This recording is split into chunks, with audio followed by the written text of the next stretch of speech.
Hello guys, welcome back again to my channel bersama saya Hansen di sini, dan seperti biasanya setiap harinya saya akan buatkan video seputar cryptocurrency.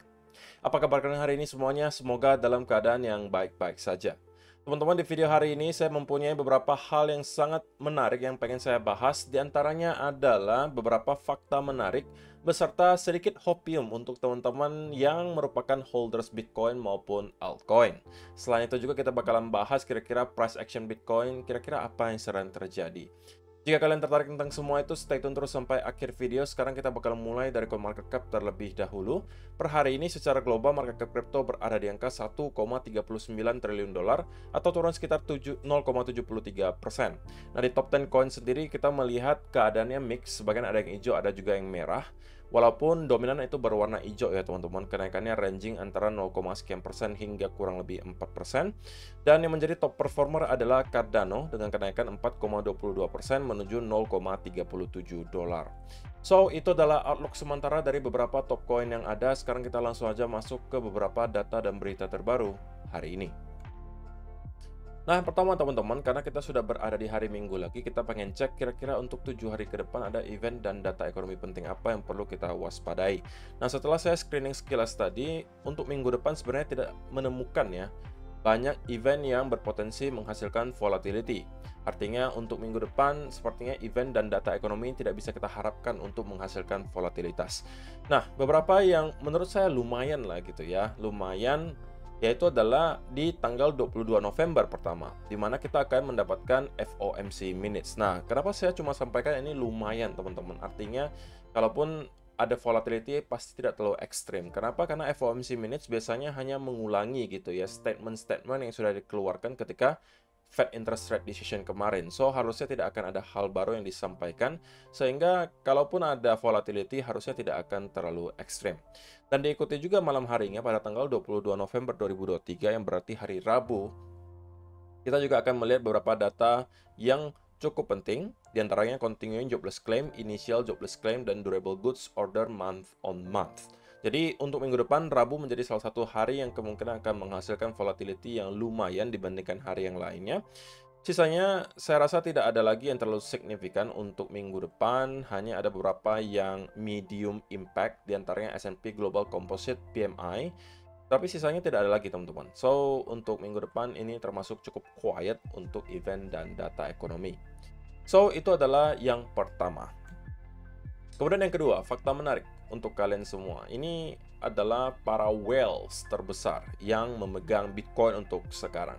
Yang pertama adalah tentunya Satoshi Nakamoto. Siapapun dia, who knows gitu ya. Bisa aja pribadi, bisa aja sebuah entity, bisa aja sebuah grup, who knows. Tapi intinya Satoshi Nakamoto mempunyai 1,1 juta Bitcoin, teman-teman.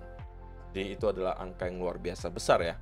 Selain itu diikuti Binance di urutan kedua dengan 643.000 Bitcoin, Grayscale 627.000 Bitcoin, dan guess what? Di nomor 4, mungkin kalian akan surprise bahwa pemerintahan US rupanya punya 207.000 Bitcoin, teman-teman. Datangnya dari mana?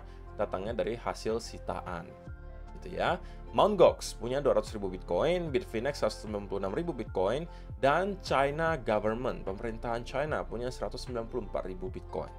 Jadi kita bisa melihat gitu ya, walaupun mereka terlihat sangat kontra terhadap Bitcoin, tapi rupanya mereka menyimpan gitu Bitcoinnya.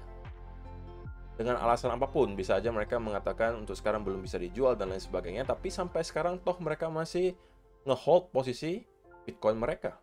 Apakah ini berarti memang tujuan mereka dari awal itu pengen menjadi holder, sehingga mereka menyebarkan FAT dan lain sebagainya untuk bisa mengakumulasi, who knows gitu ya.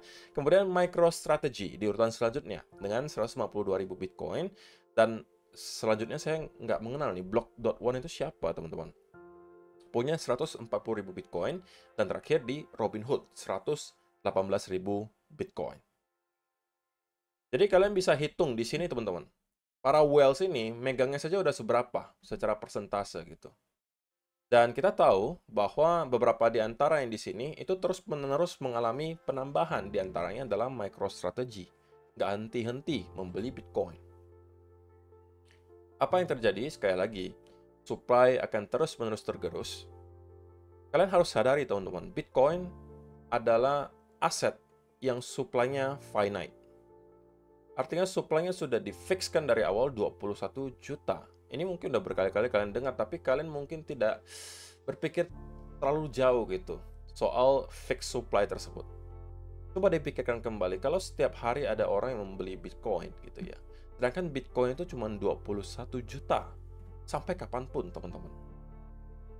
Yang terjadi apa? Asetnya semakin scarce gitu, semakin langka. Barang yang langka biasanya apa? Harganya melambung tinggi. Contohnya art misalnya, lukisan yang sangat amat langka misalnya, yang hanya ada satu atau dua di dunia. Apa yang terjadi?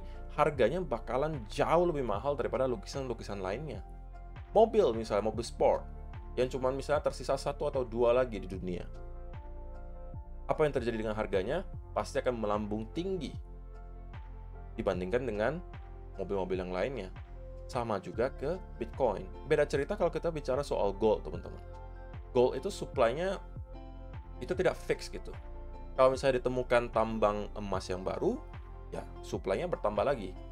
Lebih-lebih lagi kalau kita bahas soal fiat atau uang kertas yang selama ini kita pegang. Itu lebih parah lagi, teman-teman. Selama bertahun-tahun kita melihat pemerintahan itu mencetak uang baru, cetak uang baru, cetak uang baru, dan cetak uang baru. Artinya apa? Supply terus bertambah. Sehingga value-nya menurun. Stocks atau saham, bisa aja di print saham baru, lembar saham baru, bisa. Satu-satunya yang tidak bisa lagi di otak-atik, itu adalah Bitcoin. Supply-nya fix 21 juta, sampai kapanpun ya segitu gitu loh. Itulah menjadi salah satu katalis utama yang bisa membuat Bitcoin itu bergerak terus-menerus naik gitu ya, dari cycle ke cycle.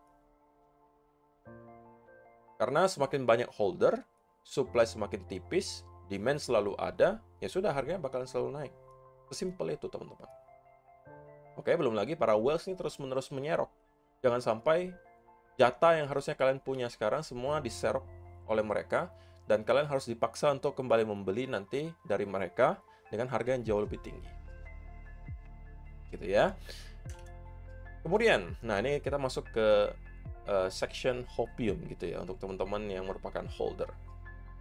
Pertama, teman-teman, kalau misalnya kita bicara spesifik soal Bitcoin, maka kita tahu banyak sekali indikator dan juga data yang menunjukkan bahwa Bitcoin bisa saja gitu ya. Kenapa saya katakan bisa saja? Ya karena di namanya trading, investasi, ya tidak ada yang pasti, teman-teman. Tidak ada yang bisa menggaransi 100% apa yang akan terjadi selanjutnya. Jadi bisa saja. Atau kita berasumsi bahwa kita sudah ketemu dengan bottom bear market kali ini, dan kita sedang berada di fase awal sebuah bull market.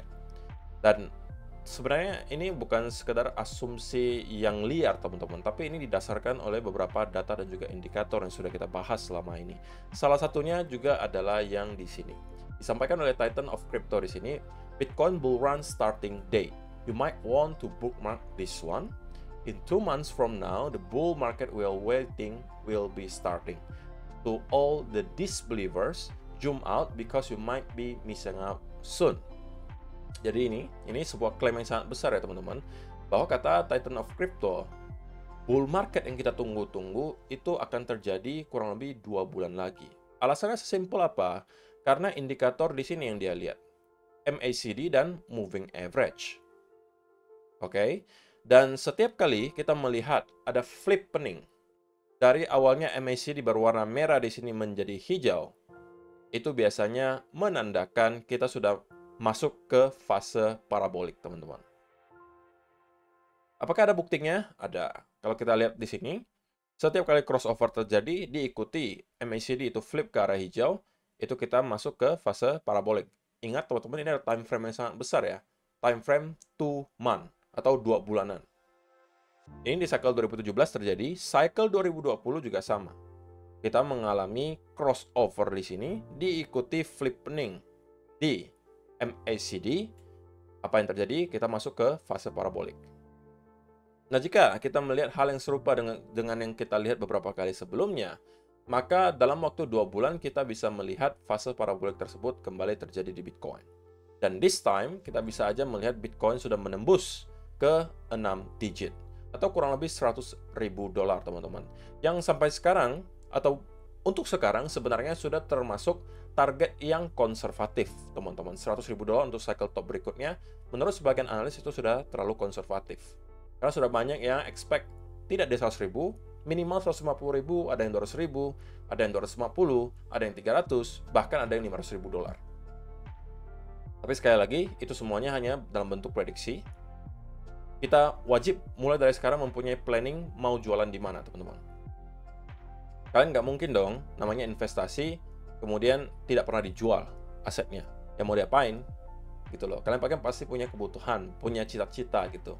Mau diapakan nih nanti Bitcoinnya. Kalaupun tidak dijual semua, mungkin dijual sebagian misalnya untuk renovasi rumah, untuk membeli mobil misalnya, atau untuk membeli aset lainnya lagi yang cenderung ya lebih produktif ya daripada yang lain-lainnya. Kalau misalnya kalian habisin untuk beli mobil, habisin untuk beli rumah, ya kalau rumah masih oke lah gitu ya, nilainya masih terjaga. Tapi kalau kalian beli yang aneh-aneh gitu ya, mobil lah, motor lah, yang value-nya terus-menerus turun, kecuali mobil sport ya, sisanya itu biasanya value-nya terus menurun. Itu sebenarnya tidak terlalu produktif. Tapi ya nggak apa-apa kalau misalnya kalian cuannya banyak, silakan beli-beli aja teman-teman. Hidup cuma sekali gitu ya. So, itu adalah hopium untuk teman-teman yang merupakan Bitcoin holder. Jangan khawatir, untuk yang altcoin juga ada. Bahwa pump yang kita lihat di altcoin selama beberapa minggu terakhir, itu belum ada apa-apanya teman-teman. Oke, itu bukan altcoin yang menurut saya terlalu signifikan. Bukan altcoin season yang signifikan. Menurut Pentoshi Eurobank, what a pump actually would look like versus what we've had. Jadi artinya apa? Altcoin yang sesungguhnya bentukannya itu tidak seperti ini, teman-teman. Nanti modelnya akan seperti ini. Oke? This is a pump. Nah, inilah pump yang kita harapkan terjadi di altcoin, bukan yang semacam ini. Oke? Jadi sampai sekarang, walaupun memang kita mendapatkan ada indikasi bahwa altcoin season akan hadir, tetapi memang ini bukan altcoin season yang kita tunggu-tunggu. Altcoin season itu banyak macam, teman-teman. Ada altcoin season yang sejenak gitu ya. Biasanya kita melihat ada pump sementara, kemudian kembali sideways atau bahkan kembali turun. Tapi yang kita tunggu itu adalah fase parabolik seperti ini. Di mana pada saat itu biasanya teman-teman bisa menutup mata dan memilih koin manapun, itu biasanya bakalan cuan. Oke? Asal tidak project yang abal-abal ya teman-teman. Artinya project meme coin yang baru keluar 1-2 hari lalu kalian beli, itu kaliannya yang agak-agak gimana gitu. Tapi kalau misalnya kalian membeli project yang solid, top 10, top 20, ketika fase parabolik di altcoin seperti ini, semuanya bakalan cuan gitu loh. Itulah kenapa dikatakan ketika hal semacam ini terjadi, ini adalah fase di mana everybody is a genius. Semua orang adalah seorang jenius. Kenapa? Ya, kalian tinggal merem aja, beli yang manapun ya naik gitu loh. Sama seperti di tahun 2021 pada saat itu. Bahkan kalian beli meme coin manapun, hampir pasti bakalan bisa naik. Minimal 200-300%. Nah, itu adalah altcoin sesungguhnya. Dimana kita sudah masuk ke fase euforia. Tapi untuk sekarang mungkin kita bisa mendapatkan altcoin season, tapi belum yang parabolik gitu. Tapi itu pun udah bisa menghasilkan gains yang lumayan, terutama untuk teman-teman yang mungkin hold di microcap gitu. Bisa aja udah 200-300%. Tapi yang kita harapkan di altcoin sebenarnya bukan gain sebesar 200-300%. Karena itu bisa kita dapatkan di Bitcoin, teman-teman. Kalau kalian cuma harapkan 100-200%, jangan main di altcoin, ngapain? Mending kalian taruh di Bitcoin aja. Di altcoin itu minimal kita 500%. Itu udah target minimum, teman-teman. 500-1000%. Terutama untuk teman-teman yang hold di bawah top 20 gitu loh. Itu ya. Jadi itu adalah beberapa data dan juga berita yang pengen saya sampaikan hari ini untuk kalian. Dan sekarang kita masuk ke chartnya Bitcoin, dan saya pengen langsung aja mulai dari 15-minute chart, teman-teman. Saya sampaikan di video kemarin bahwa saya melihat Bitcoin minimal akan kembali nge-retest ke area high ini, teman-teman. Belum pada akhirnya kita harus melihat reaksinya seperti apa. Dan itu persis terjadi, kita break di atas area tersebut. Kalau misalnya kalian sempat mendapatkan setup scalping di sekitaran area di sini, selamat ya, harusnya kalian berada dalam keadaan cuan atau sudah sempat taking profit. Tapi kalau misalnya belum, ya jangan kembali masuk, teman-teman. Karena untuk sekarang tidak ada lagi setup yang menurut saya bisa dimanfaatkan. Dan untuk sementara sebenarnya, kalau kita mau bicara pure secara price action, ini tidak terlihat terlalu baik. Saya harus jujur mengatakan, teman-teman. Karena kalau kita lihat di time frame yang besar, yang kita lihat di sini adalah semacam drop yang diikuti oleh volume yang cukup tinggi, plus ada konsolidasi, yang biasanya berarti chance yang lebih besar adalah kita akan kemudian kembali nge-retest minimal ke area low di sini. Nah, lalu indikasinya apa? Atau clue-nya apa bahwa senario tersebut bakalan terjadi? Clue paling gampangnya adalah kalau kita mengikuti trendline ini, teman-teman. Sekarang kita berpotensi juga membentuk rising wedge. Walaupun sebenarnya saya secara pribadi nggak terlalu suka dengan rising wedge yang di tengah-tengah seperti ini. Saya lebih senang kalau misalnya kita melihat ada uptrend, kemudian rising wedge-nya di atas seperti ini. Nah, ini baru sebuah rising wedge yang menurut saya lebih valid gitu. Tapi kalau di pertengahan seperti ini, ya walaupun bentukannya seperti rising wedge, tetapi saya kadang-kadang tidak terlalu senang untuk trade rising wedge yang berada di pertengahan seperti ini. Oke, saya lebih prefer kalau misalnya naik, kemudian rising wedge, ini baru lebih valid menurut saya. Tapi regardless, ini mirip seperti rising wedge. So, untuk sementara, sebelum kita mampu untuk jebol dari kedua trendline ini, kita masih kemungkinan akan bouncing back and forth di sekitaran area ini. Sampai pada akhirnya mungkin minggu depan kita baru akan ketemu dengan keputusan dari Bitcoin tentang apa yang dia pengen lakukan berikutnya. So, apa kesimpulannya? Kesimpulannya adalah, untuk sementara, walaupun kita mendapatkan koreksi lagi di sini, tetapi koreksinya juga cenderung tidak terlalu impulsif, teman-teman. Sehingga saya merasa bahwa kita masih akan bolak-balik di sekitaran area di sini. Kalau kalian yang niatannya untuk scalping, maka ini mungkin bisa dimanfaatkan sebagai sebuah setup. Apabila pertama kita kembali nge-retest ke area trendline, kemudian kita breakout dari trendline tersebut, ini akan bisa kalian manfaatkan untuk scalping ya teman-teman, karena ini potensinya juga tidak terlalu besar, hanya dari 336.500 sampai ke kurang lebih 36.900. Kalau misalnya kalian bisa menemukan setup dengan risk to reward ratio yang baik, ini mungkin bisa dimanfaatkan. Tapi catatannya sekali lagi, kalian wajib menunggu dia retest ke arah trendline di sini, diikuti breakout dari trendline. Ini adalah kesempatan bagi kalian untuk masuk. Sekali lagi teman-teman, itu adalah sebuah setup yang lebih rapi. Please, dalam keadaan sideways seperti ini, terutama di hari Minggu, jangan buru-buru untuk masuk ke market. Kita sudah berkali-kali mendapatkan setup yang profitable di beberapa minggu terakhir. Jangan sampai semua itu kalian hilangkan dalam sekejap hanya karena kalian tidak sabar menunggu setup berikutnya datang. Ingat sekali lagi, no position is still a position, teman-teman. Artinya kalian tidak mempunyai posisi di market, itu juga adalah sebuah posisi di mana kalian memprotect capital kalian. So, itu juga salah satu yang penting untuk dilakukan. Bukan berarti kita setiap hari berada di market. Kadang-kadang diperlukan kesabaran untuk tunggu setup berikutnya yang baik datang, baru pada saat itu kita akan kembali manfaatkan. Kalau tidak ada, kenapa kita harus buru-buru gitu loh? Hampir setiap minggu akan ada setup yang baru. Kenapa kalian harus buru-buru masuk sekarang? Dan masuknya juga dalam keadaan setup yang tidak rapi, risk to reward ratio-nya juga tidak memadai, dan kalian maksa untuk masuk di hari Minggu pula. Itu adalah cara paling cepat bagi teman-teman untuk kembali ke habit lama kalian, yang mungkin selalu menghasilkan kalian margin call. Karena kalau kalian sudah menyalahi satu aturan, biasanya yang lain juga bakalan diabaikan. Terlebih lagi kalau kalian mengabaikan aturan tersebut dan kemudian tiba-tiba cuan, makin jadi. Karena kalian merasa, wah, walaupun saya abaikan aturan saya, tapi saya tetap cuan kok. Ya udah saya abaikan aja deh itu semuanya gitu. Nah, itu yang berbahaya gitu loh. Jangan sampai itu kalian lakukan, please tetap disiplin, tunggu setup berikutnya datang. Salah satunya yang bisa memanfaatkan untuk scalping adalah kalau kita mampu nge-retest ke arah trendline breakout, ini adalah bisa kalian manfaatkan untuk scalping. Tetapi kalau misalnya kita ternyata breakdown di bawah area ini, maka kita akan minimal kembali nge-retest ke area trendline di sini. Yang kedua, kita bisa langsung jebol di bawah area 35.500-an di sini. Oke, jadi tergantung nanti clue-nya yang mana dikasih oleh Bitcoin.